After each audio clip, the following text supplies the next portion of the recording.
Inviting me to talk to you. Dealing with West Cook wild ones is always a pleasure. You guys do great stuff, and you're so productive. Your plant sale, geez, the amount of stuff that you pump out at that plant sale just blows my mind. Yeah, next, please. We're doing this presentation kind of weird. Uh, Laura, I believe it's Laura, has control of the slide deck because when I tried to play it, there's a couple of videos in this that that didn't play well when we through my Wi-Fi when we tried it before. So she's going to run the slides, and I'm just going to talk. So you're going to have to listen to me say next over and over, but we'll get over that. Just to give you a little background, how did I become the weed assassin? Why do I consider myself a weed assassin? I've been a gardener for most of my life. Next, hey, Laura.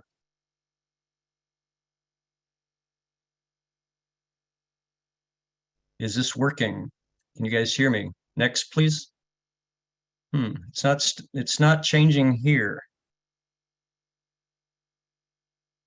Is there something okay. Can your slides not changing? Or is there a delay? Okay, now go back one. Okay. Good. Huh. Well, it takes a long I have time before it changes here. Yeah. Okay, there's a delay. Yeah. Okay, I'll keep that in mind, that it's going to change shortly after I say to. So basically, I've been a gardener most of my life. When I was a kid, my dad was the landscaper. I was the lawn boy. My younger sister took care of planting the annuals, petunias, geraniums, things like that. And after a while, she enjoyed that so much that she started, next, please. Yeah, that one came right over. She started bringing food into the house. And there you go. And so the day she brought kohlrabi into the house, this was something I'd never seen at the Piggly Wiggly. It made me realize that there was a whole nother world that you could tap into if you put seeds in the ground. And you should see my house right now. My wife is serious about getting vegetables started early. We're moving plant. Everywhere we go, there's plants in our way, getting ready to put them out in the garden so we can eat them. So I've been, later I lived in Northern California. I grew up probably a half an acre of a vegetable garden. And then next, in my late 20s, I moved to Southeast Kansas, and where I fell in love with prairie plants. There's just so many great things about prairie plants, and I got to appreciate them. But this was long before we understood about a lot of the ecological implications of native plants and stuff. This was just love. I loved the plants. I got a job eventually next at the local park and zoo as the horticulturist. It's a small town, but it has this 100-acre facility that's really the centerpiece of the community. And they paid me to do gaudy things with annuals next that that gave me job security, kept me employed, and gave me the time to do what I really enjoyed next, which was working with the native plants. That's Salvia azuris, which used to be Salvia pitchurei. And but look at the color on that. You just don't find things like that. I really enjoyed that, getting to experiment in some of the gardens using native plants that I was bringing in out of prairies, because we have a lot of remnant prairies in Southeast Kansas. Eventually, because the park had a zoo, I belonged to a professional zoo horticulture organization. And through that organization, next, I met Christine Nye, who at that time was the horticulturist at the Shed Aquarium. And in 2008, I married Christine and I left Illinois, or I left Kansas and moved to Northern Illinois. We live up in McHenry, almost to the Wisconsin border.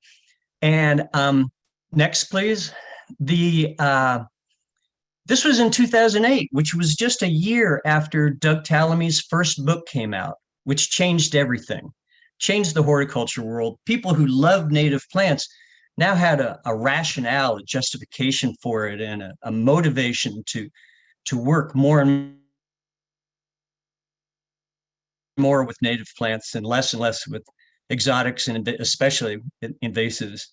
So, that got me going. I came here in 2008 when the economy was collapsing. Took a while to get regular work. I worked in ecological restoration. I worked in landscaping. Next, I eventually ended up working for a small landscape company, running their gardening department, which most landscape companies don't have anything like that. There were 6 of us, 3 crews of 2, and between us, we maintained all the ornamental plantings on about 120 different properties, ranging from very typical suburban backyards to things like the migratory bird garden at the Shed Aquarium, where my wife, who was the horticulturist and she'd planted this thing, she couldn't find landscapers who could come in and maintain it, who could develop the right kind of relationship. And we got really good at it. Next, and this next thing. We got, all kinds of beautiful things there, plus very conventional landscaping that we took care of, with your standard annual displays. And then at the same time, working on my own projects. This picture you're about to see is, this used to be our backyard vegetable garden. Hard to tell there's vegetables in there, but there are. We also have a lot of other things that grow in there. We kind of curate our weeds, the poppies and the larkspur and different things. And so you can see from that picture, we do a lot of different things in our gardens for different purposes. The thing that I've come to realize over time is that the most important thing about managing weeds and unwanted growth in your garden is that you need to be, you need to be present in the garden. It can't just be something on the calendar that you do, on Wednesday we go maintain the garden. Your heart has to be in the garden, and the garden has to be in your heart, not just in your head. And you have to be involved emotionally with what's going on, because there's so many great things, and you just have to have a sense of what's happening so that in June we get a nice rain, that so many days after that rain there's going to be another flush of weed seedlings come up, and you get dialed into that kind of stuff. But better than killing weeds, which is what a weed assassin does, is preventing them. Well, how do you do that? Next, the 2 primary ways of preventing weeds that I'm going to talk. Oh, no, I've changed this. On a young garden, leaf mulch. Leaf is the best soil amendment you can put. So this was an area that we killed off the turf grass using newspaper and wood chips. And then once the turf grass was dead and the newspaper rotted away, we raked off all that wood chips. You don't want to grow prairie plants in a wood chip mulch. That's laughing at their whole, evolutionary history. That's not how they live. So after the second spring, this is a second spring garden, I went in and mulched it with composted leaves, which works really good. Trees are these amazing micronutrient mining devices that scatter all of those nutrients on top of the ground for us every fall. and then we get rid of them typically, but we shouldn't because they're wonderful. And so, for a young garden, there's nothing like a mulch, a leaf mulch. Next, please. But longer term, you have other things that you're going to have to do. And two most important things that I'm going to speak about later are good site preps and using other plants to prevent weeds. Next. But right now, let's just talk about weeds. This is a good friend of mine. This is prairie petunia, Ruellia humilis, I believe. I've grown these for decades. I used to grow them back in Kansas. We invited them into our garden here, and they just became too aggressive, especially out around the edges of the garden where we wanted to have clear delineation between the driveway in the garden, the lawn in the garden, and these things were just messy and too aggressive. And finally, after a couple of years, we decided this was a mistake. We didn't want this plant in our garden. Next. So I started working on digging them out. And I was in for quite a surprise. I'd never dug one of these things before. Now you see next, the point there where on the picture on the right, the point where everything comes together, that's called the crown. Everything below that point is fibrous roots. When you weed out a plant that has fibrous roots, you don't need to get those roots out of the ground. They don't store enough energy to regenerate. You can cut that off a 1/4 inch below the crown and it's dead. Next, a lot of plants, the crown is right on the surface of the ground. So you can cultivate very shallowly, get the crown out, leave the soil, the fibrous roots in the ground, and then remove everything from there up. The surprising thing about prairie petunia is that those crowns are about 3 or 4 inches deep. So it's a lot of digging to get these out, to get those crowns out. And when I encounter a new weed, something I haven't experienced before, I go overboard the first time and get as much of the root system out so that I can see who it is I'm dealing with and what I'm going to have to do. Next. Now this fibrous root business where you can leave these roots in the ground is just for fibrous. On something with a taproot, like you see on the left here, you got to get maybe half of that out of the ground, or there's just too much food stored there and it's going to sprout back. So you have to watch that. Next, this is a plant with a taproot, and the next again, and we should get to where it says fibrous roots. Yeah, taproot and fibrous roots. So, yeah, we also have plants that have rhizomes underground, which are not technically, whoops. Yeah, the rhizome picture, please. It's the next one. The rhizomes are not actual roots, they're underground stems. This is quackgrass that you see on the left. Quackgrass, is very difficult to get rid of. We have some questions in the questions. Yeah, there we go. They're hard to obliterate because every node on that rhizome, on that underground stem, left alone, if you could just cut out a 1/4 inch of that included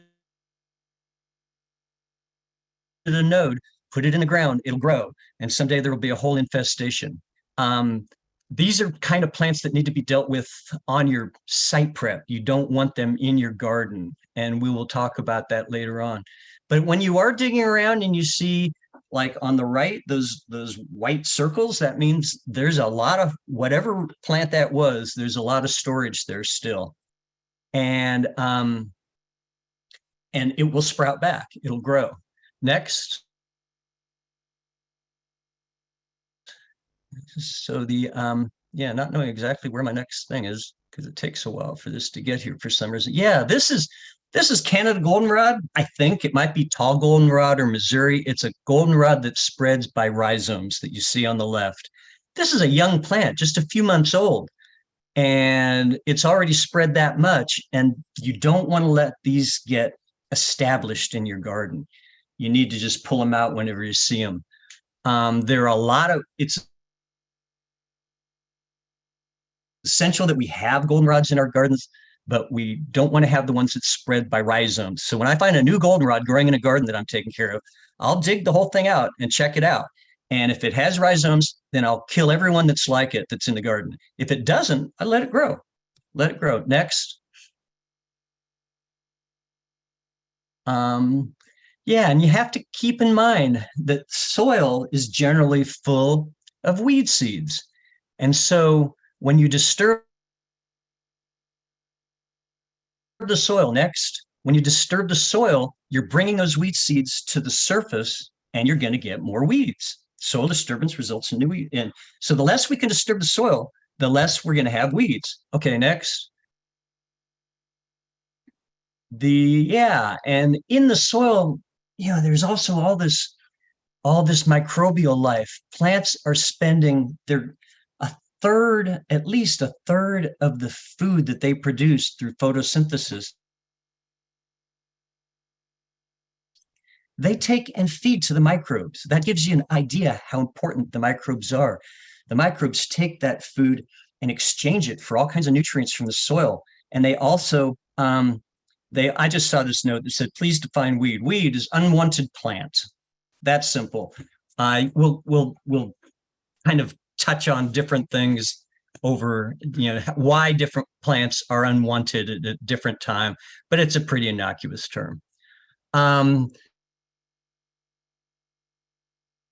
So it's important that we feed the microbes, that we leave them alone. When you dig the soil up, you're disturbing this whole network and making it harder. Plus, prairie plants are particularly good at sequestering carbon in the ground. And it won't stay there if we were tearing the soil up. If you can leave the soil intact, the carbon will stay there, and that's a good thing. Next.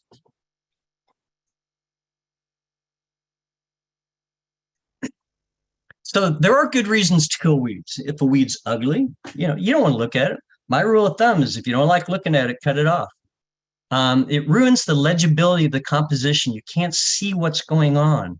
It's about to produce a lot of seed, which means you'll have a lot of them in the future, where it has the underground stems, the rhizomes. Next, the bad reason to kill a weed is because it didn't meet our expectations. You can get plants you didn't expect in your garden that are just fantastic, that are beautiful, or that aren't doing any harm. And just because it wasn't what you thought you were going to get when you started doesn't mean it's a bad idea. So we need to let go of some of that stuff and just, if it's still pretty, then what's the problem? Next. This is a funny little weed that was growing among some common milkweed, which is not a real attractive plant. This was kind of towards the back of the garden, and it was growing up same size and shape as the milkweed. And you didn't really look at it. It just added texture, and it was actually kind of pretty. Next. But as you look closer at it, you get to the point,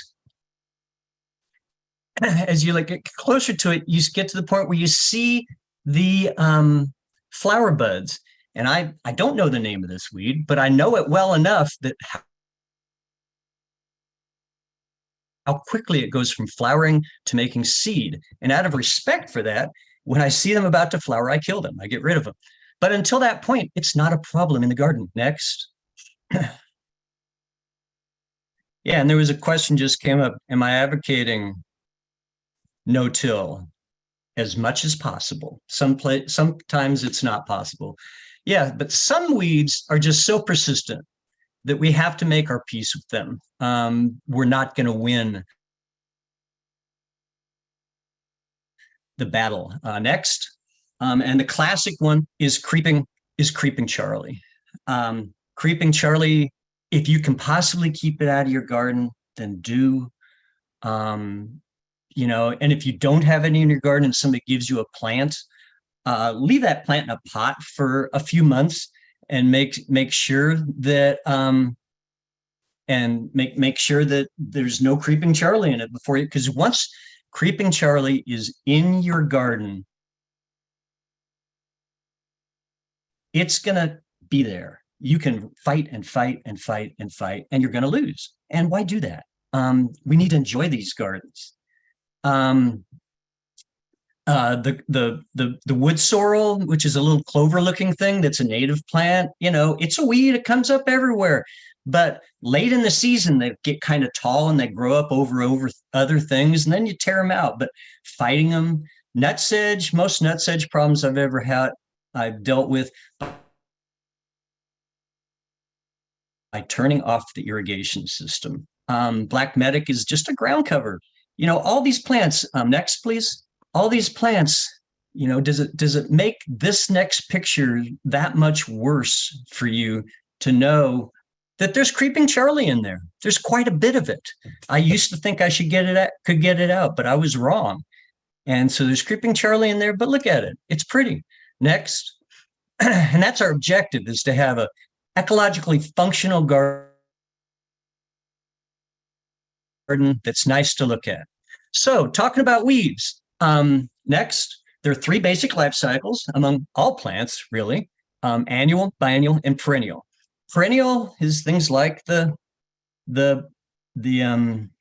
quackgrass, and we will address that when we get more into site preps. Biennials are kind of fun because it takes them 2 years to do anything. The first year, you just have a rosette, and so you have that entire first season to weed that out. Sometimes the leaves aren't really attached. Some of, like burdock, grows a taproot right away, and the leaves the first year aren't real well connected to it, so it's hard to remove. The second year, when it puts up its flower stem, that stem is very well connected to the taproot, and you can pull it out that way. But the trick to biennials is that if you can keep them from making seed, then you're not going to have them. You're going to cut it off, and every year you have 2 years to get them out before they're going to produce seed. Annuals. Most of our annuals are cool season Eurasian agricultural weeds. They came over in seed that people were bringing over to grow crops. It comes up as soon as you plant your crop to the ground. Then these weeds come up and they go through their life cycle very quickly and produce seeds, so that when you harvest your crop at the end of the year, you're also harvesting weed seed and you're moving them on to the next field.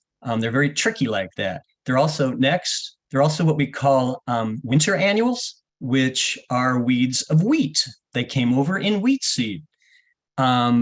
Here, starting top left, it's veronica, dead nettle, chickweed, and henbit. These all come up in probably November, and they're there all winter. They're usually pretty small.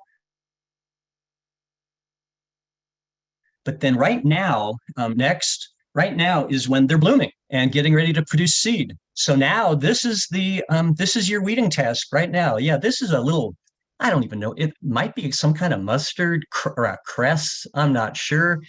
I don't really care. I used to really get hung up about, you need to know the name of everything. I know how they behave. I've forgotten a lot of stuff. But these are blooming right now. I just took this picture in my garden a couple days ago. But the problem here isn't really the crest that you're looking at. The problem is all that bare ground. That's something that I need to get rid of. I need to fill that in with other things, which we'll talk about next. Yeah, so these things are going to make seed. And what do these seeds need to germinate? Next, they need soil contact. Next, they need moisture. And next, they need sunlight. And this is the little magic ingredient. Weed seeds, the ground is generally full of weed seeds. So if you don't disturb it, the seeds stay in the ground. A weed seed that's an inch down is never gonna germinate. It's never going to get enough sunlight to germinate. Not all seeds need sunlight, but most weed seeds do. So that just the less we disturb the soil, the less we're going to bring these things up where they can germinate. Next.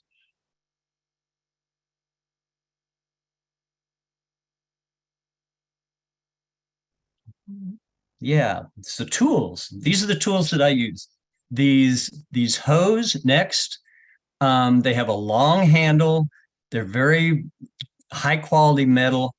And as you can see, you can use the tool standing up, which is great. You know, I spend a lot of my time using short little hose and different things, but you cultivate very shallowly with this. You might be interested, this plant on the right, that's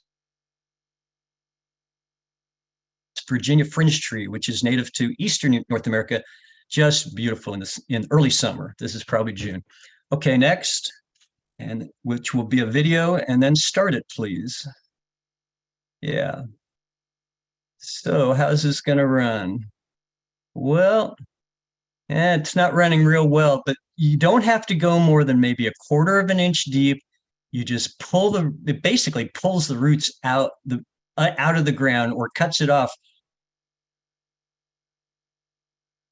right below the crown. You can see just to the left of the hoe handle there's a little oregano that is growing, and I'm going to go in there, and you can barely see it. It's a baby. This is a very young. Oh, and there's a dandelion. I'm taking it. A young dandelion like that is going to have maybe a 3-inch root system. You get half of it out, it's dead. But you can work very precisely. I apologize that video didn't play any better than that, but you just, I leave all the debris in the garden, let it decompose. You know, it looks a little bit ugly when you first do it. By the next day, everything will be shriveled up. You wouldn't even see it. Saves you the work, leaves the organic matter in the ground, which is better. Next. Oh, and the hoe it's a the brand is DeWitt, and it's a scuffle hoe. That style of hoe is called a scuffle hoe. It's a diamond bladed push pull scuffle hoe. Good luck with that. And we'll talk about where to get those later. I also carry, I double sheath a soil knife and a pruners. Next, you might wonder what I need a pruners for if I'm weeding. Well, little weed trees like this Siberian elm that you're about to see. Yeah, you take a little weed tree like that, plunge your pruners into the ground and cut it off an inch below the soil. It's terminated. It's not coming back.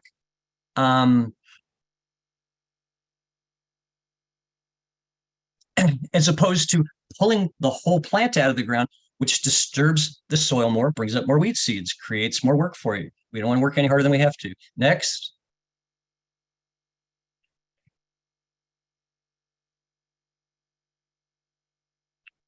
Yeah. Oh, yeah. And then there's the spade.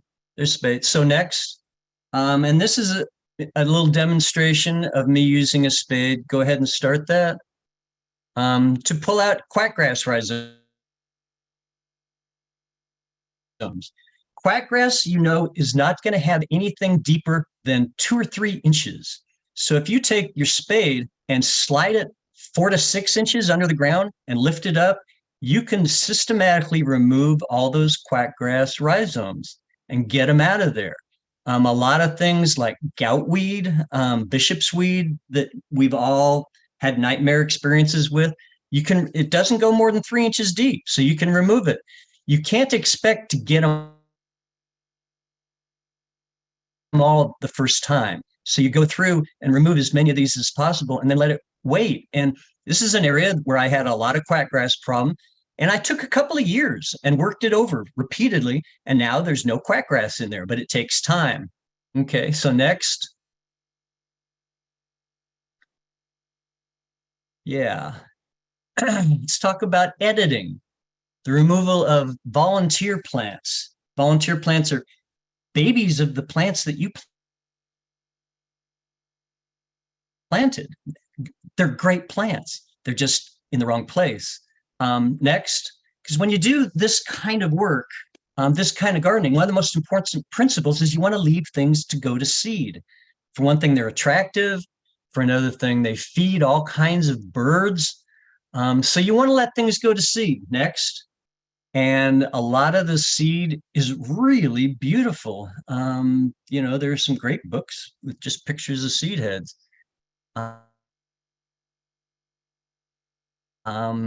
We get our next picture here. Yeah, look how pretty this stuff is. But the birds don't eat it all.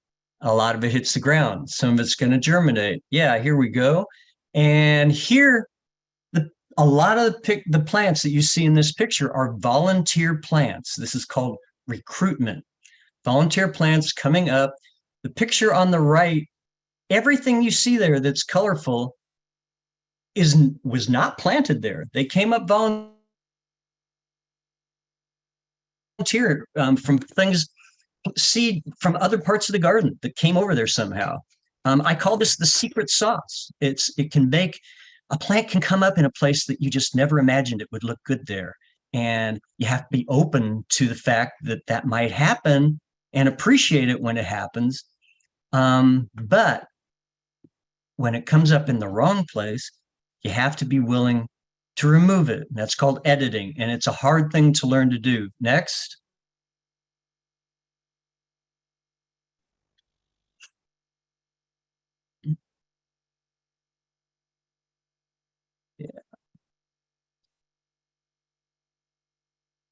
Yeah. What do you do with a mess like this? This is some echinaceas.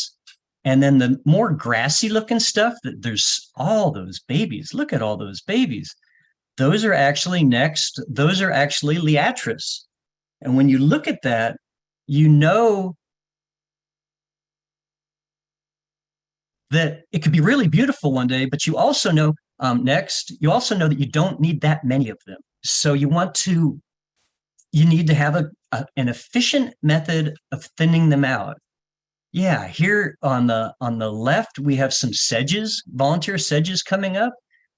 Sedges are great covering the ground, but I don't need that many. I'm going to need to thin them out. On the right, those are little baby penstemons. Next.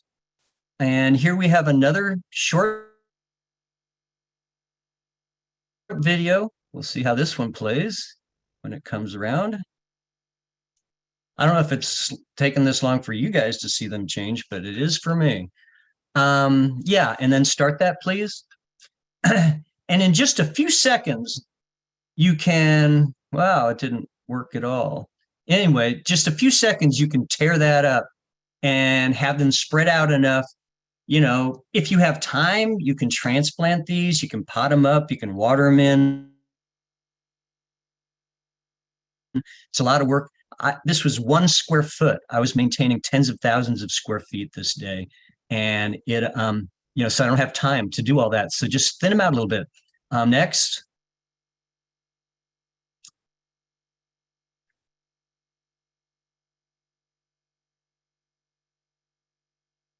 Oh, okay. Yeah, just keep going.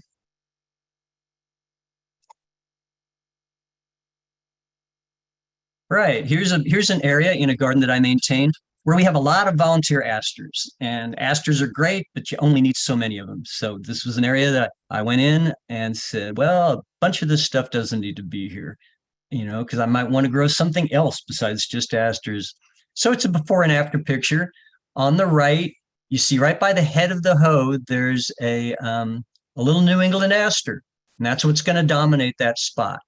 But it's just making decisions, judgment calls. Go ahead, next.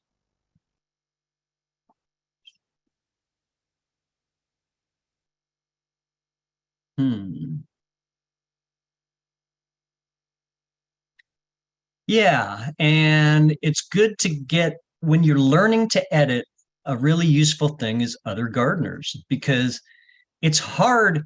The lady in the blue here is a great gardener. Most of her gardens are really beautiful. But when she started working with natives, nobody ever gave her permission to remove native plants. I'm growing native plants. Well, then when a native plant comes up, I should let it grow. And this had once been a really beautiful garden, but it had gotten to where it just wasn't pretty anymore. And a few of us through a local organization, the Wildflower Preservation and Propagation Committee here in McHenry County, we went over and we visited with her and gave her permission. She knew what needed to happen, but she just didn't know it would work.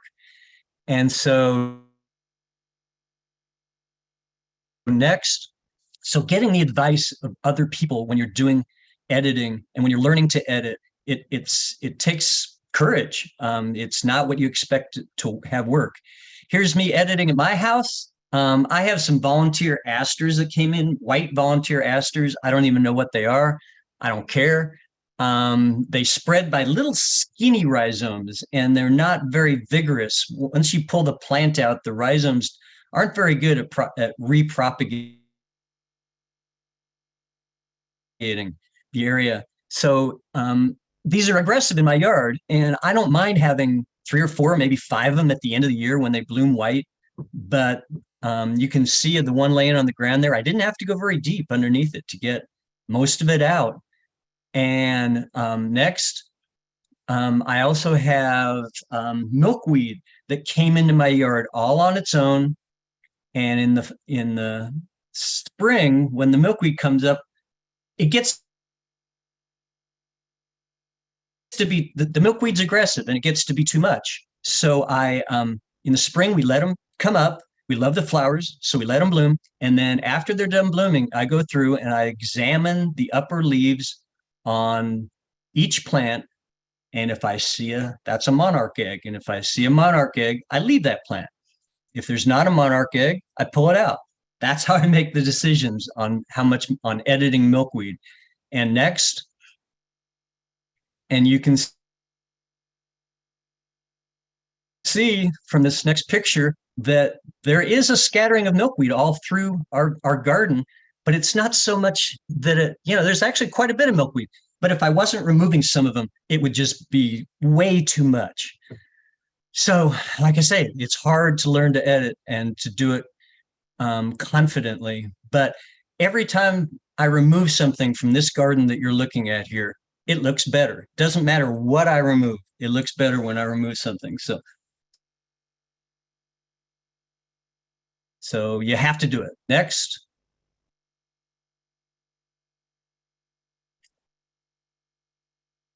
Yeah. So our other subjects, site preps. Okay, next.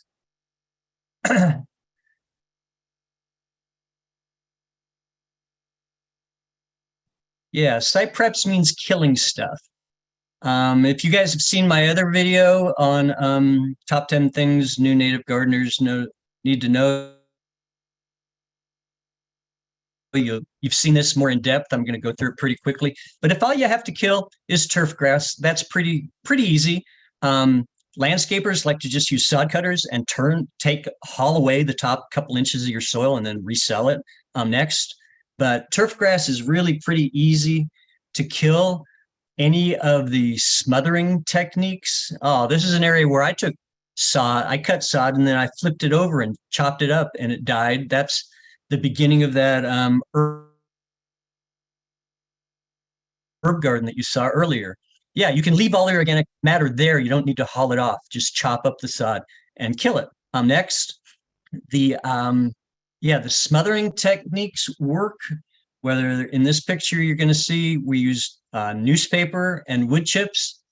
Very effective at killing turf grass, killing creeping Charlie, killing clover, other things that are shallow rooted. But you see those dandelions in the turf there? They're not going anywhere. It doesn't matter what you use. You can use black plastic to smother things out. And we've used that on, one time we tried it on lily of the valley, left it on all summer. It didn't affect them at all. When we pulled the plastic off, each crown of each plant was sitting there just glowing white. Pretty happy to see somebody come along that was going to let it get some sunshine. So we dug them all out. But next, so any of these smothering methods work for turf grass, but they're not going to work for other things. And a lot of other things are going to be a lot of work to get rid of, because turf grass is really pretty simple, but there are other things that are just flat hard to kill. The perennial weeds, field bindweed can have a root system 30 feet deep, Canada thistle 15 feet deep. That's a lot of energy storage. When you have all that kind of energy storage, the list on the right here is, many of us have encountered these. They're traditional ground covers, Eurasian ground covers that never should have been used here, but they are. And I used to spray herbicides, and to kill everything on this list, I would need to mix up such a crazy cocktail of different things. And even then, probably not everything would die. The quackgrass is hard to kill with herbicides because the chemical doesn't translocate through those rhizomes far enough to kill the whole thing. So next, so what are you going to do? Digging all this out is a tremendous amount of soil disturbance, which is going to bring you more weeds next. And you don't really want that. You want less weeds. So you have to come up with a method that doesn't disturb the soil. And here is a great example of almost all the thugs that I listed on that earlier slide are in this. This is my next door neighbor's place. Along the right is my property line, where you see flowers coming in from my side. And all these thugs, this is that goutweed or bishop's weed or variegated goutweed, whatever you want to call it. And these are always creeping off into my garden. And I didn't like that. So I got permission to try a method on this. And next, and how this method works is when there's a tree crew working in your neighborhood and you hear that great big chipper running, go talk to those guys and ask them if they need a place to dump. And in most cases, they'll say yes. Make sure they're cutting live wood. It can be diseased, it can be any kind of wood, but it has to be alive, green. And dump it right on next and spread it out about, seriously, 1.5 feet thick. And it's hot. And it acts as a little oven. And the plants keep growing up into that oven and getting burned back down and growing up into the oven and burned back down. And it exhausts their underground energy reserves. Next, when I did this, I did it in the spring. I did it in the summer. And the next spring, a few things came up. The Canada thistle came up. 3 of them came up. And I pulled them out and they never came back. Some of the goutweed came up through and I hoed it off and it never came back. But halfway through the next summer, the bindweed would not stop coming back. So I got another load of chips and put another foot of green hot wood chips on top of the bindweed, where the bindweed was growing. And next, and we're now several years into this. This started off in 2019, and I have not seen bindweed in this area for a couple of years. So it's an extremely, we're talking a 5-year site prep. But what was here was horrible. There's no way you could work with it. It has to be really dead. And if somebody has a good way of killing it that's faster than this, let me know. But this actually works. A woman named Linda Chalker Scott from Washington State introduced me to this this method, and it's pretty good. Next. So that's pretty much what I have. Oh yeah, and it just takes patience to really do a good job and make sure that the bad guys are dead. Next, and then we're talking about preventing weeds with other plants. What other plants next? What other plants are we talking about? Yeah, keep going. Cool season ground covers, early summer blooming plants, ruderal species, which means things that are disturbance dependent plants that produce a lot of seed and don't live very long, like rudbeckias that come up in buffalo wallers. Yeah, and there's one more there. And yeah, that come up in buffalo wallers and are totally disturbance dependent, but they produce a lot of seed, and it's good to have that seed in your garden. And other. So next, we'll look at an other here. On the left, those are penstemons in January. Penstemons, you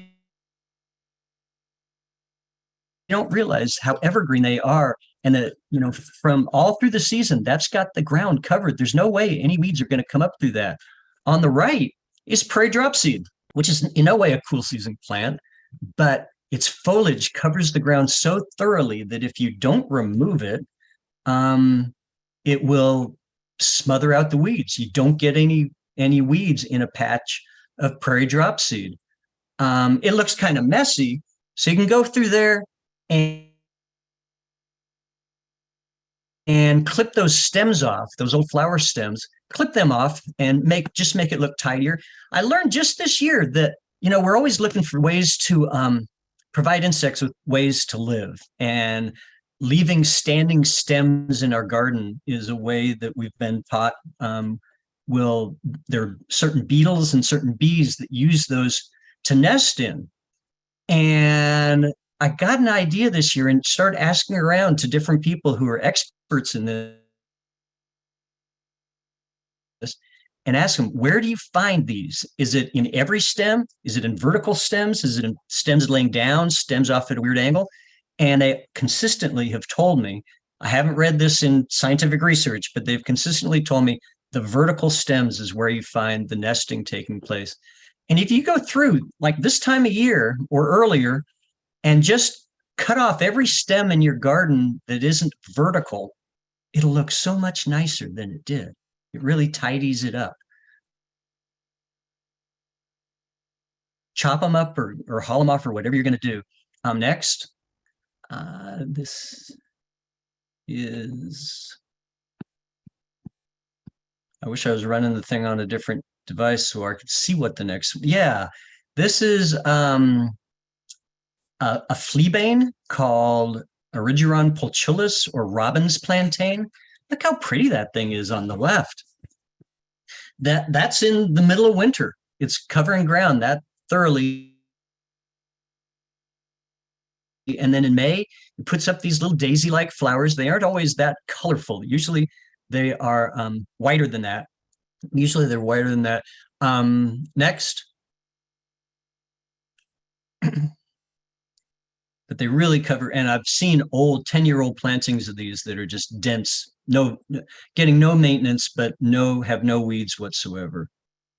This is my favorite. The red you see here is the prairie smoke, which covers ground very thoroughly. And see right in the center of that picture, there's 3 of our native heuchera, native alum root. Those things this is in April and they're already that big and they're going to bloom pretty soon. So those are areas, because they're growing vigorously so early in the year, that you don't get any weeds. But anything covered with green in April is not going to have weeds. And there's a lot of that. These areas that are red, they never get more than about 4 inches tall. Well, the flower does, but the plant itself. So as the season goes on and other plants get big, these remain short, and it provides separation between the plants, which makes the garden look a lot more legible. And you can enjoy it more. And those are also the pathways where I walk when I do maintenance in there through the rest of the year, because they'll take a little of that. Next.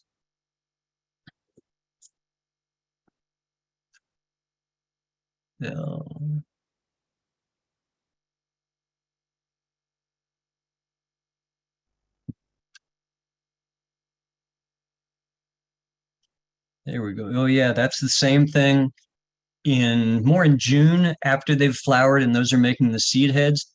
The yellow flowers you see over to the left here, that's the heuchera that I showed you before.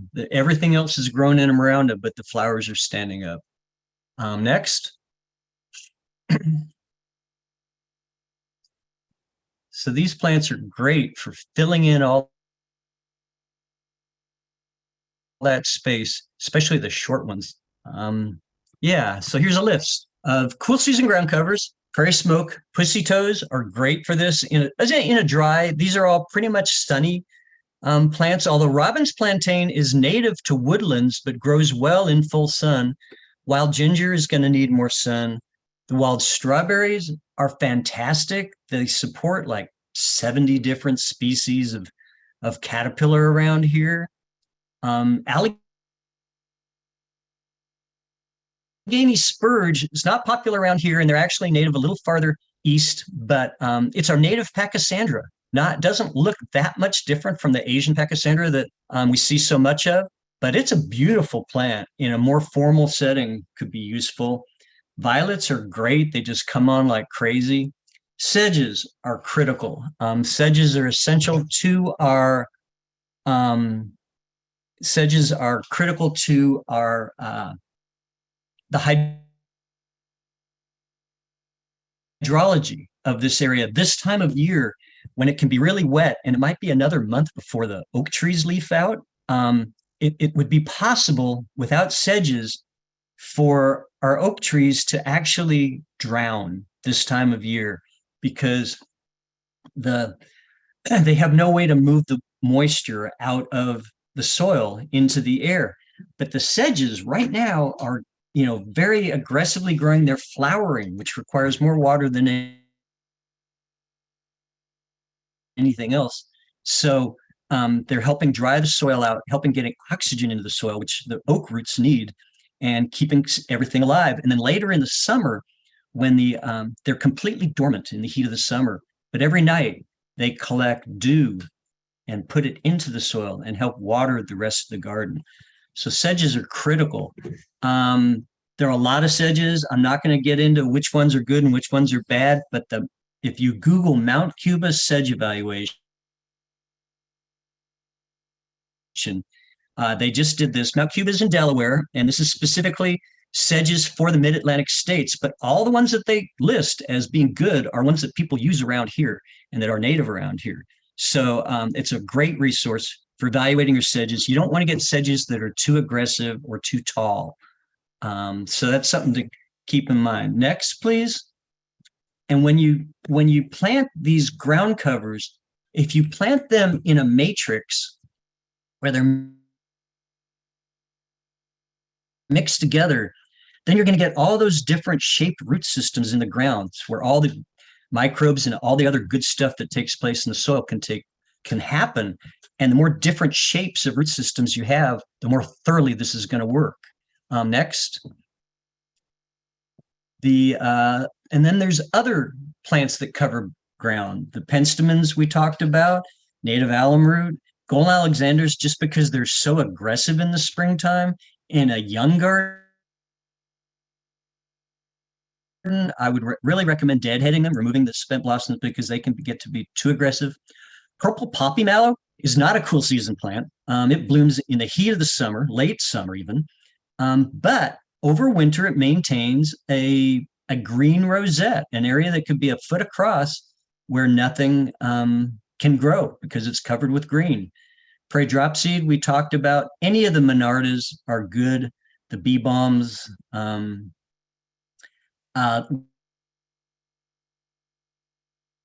geranium, because they grow so early in the season. They really cover ground. And then bluebells next. I should have said that before. Bluebells, the cool thing about bluebells, they come on like crazy and prevent any weeds from growing, and then they vanish completely. And so you can pair them with things that don't grow until they're completely gone, and use them that way. Next.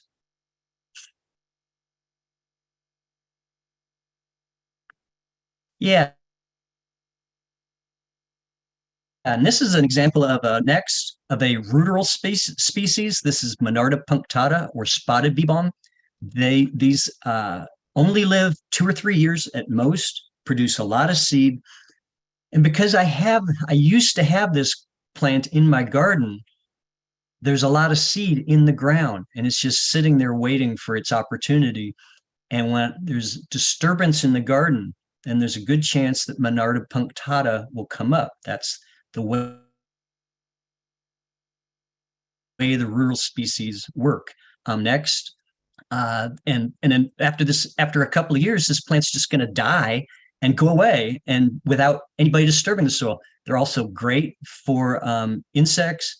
The amount of pollen they produce is just incredible. Next, and they are the best winter interest in our garden. They're really beautiful. So next. So that's pretty much what I want to talk about. I'm looking forward to the questions and answers.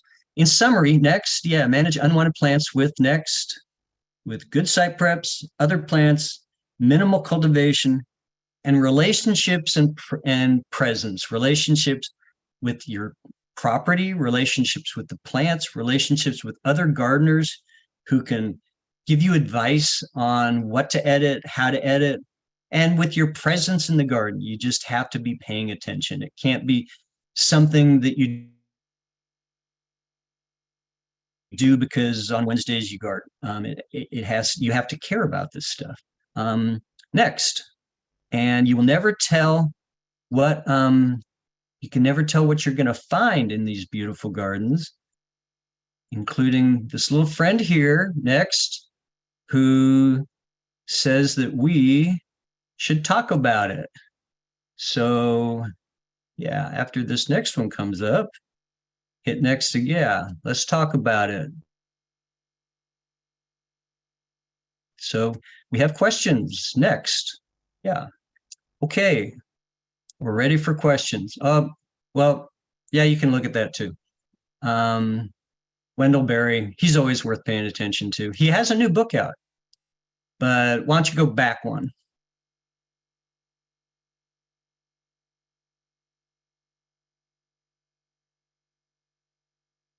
Anyway, questions. Somebody gonna read me questions? Oh, yes.